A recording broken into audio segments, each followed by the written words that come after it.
Nous commencerons cette vidéo en parlant d'une décision importante que Barcelone vient de prendre concernant l'avenir d'un de ses joueurs, et cela divise de nombreuses opinions en ce moment où beaucoup soutiennent la décision de Barcelone, tandis que d'autres sont contre et pensent que le club devrait ne faire pas ça. Je vais donc vous expliquer maintenant de quoi il s'agit et à la fin de la vidéo je souhaite connaître votre avis là-dessus ici dans les commentaires. Eh bien, le gardien Iñaki Peña a plu à beaucoup sur le terrain, et selon les informations publiées aujourd'hui, la direction et l'équipe technique du club sont convaincus qu'il mérite un renouvellement de contrat sur la base de ses performances jusqu'à présent. Son contrat expire en 2026 et le club envisage d'embaucher un nouveau gardien, cependant, l'information est que pour le moment, le club n'embauchera plus de nouveaux gardiens et renouvellera le contrat avec Iñaki Peña. Pensez-vous que Barcelone fait le bien ou le mal en renouvelant le contrat d'Iñaki Peña? Préféreriez-vous que le club recrute un nouveau gardien? Laissez votre avis ici dans les commentaires. Passons maintenant à l'actualité principale, bombe exclusive de dernière minute.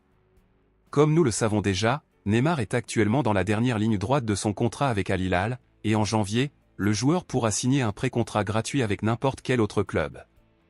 Sachant cela, des informations circulent actuellement selon lesquelles Laporta serait en négociation secrète avec Neymar, où tous deux analysent la possibilité que le joueur joue pour Barcelone pendant au moins une saison avant de retourner au Brésil.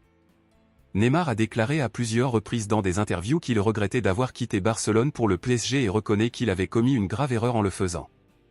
Désormais, Neymar aimerait faire un petit arrêt à Barcelone pour avoir au moins l'opportunité de se racheter auprès des supporters des culés et de dire au revoir honorable au club qui a construit sa carrière en Europe. L'information ajoute également que Neymar accepterait une réduction de salaire, en plus d'arriver au club gratuitement, car il sait qu'il n'est pas une priorité de signature pour Barcelone pour le moment.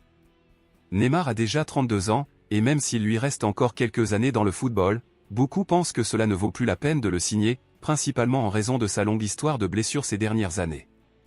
Alors, étant donné cela, selon vous, cela vaut-il encore la peine de recruter Neymar à ce stade de sa carrière? Pensez-vous qu'il peut encore être utile sur le terrain? Dites-moi ici et je lirai votre commentaire, je vous verrai dans la prochaine vidéo.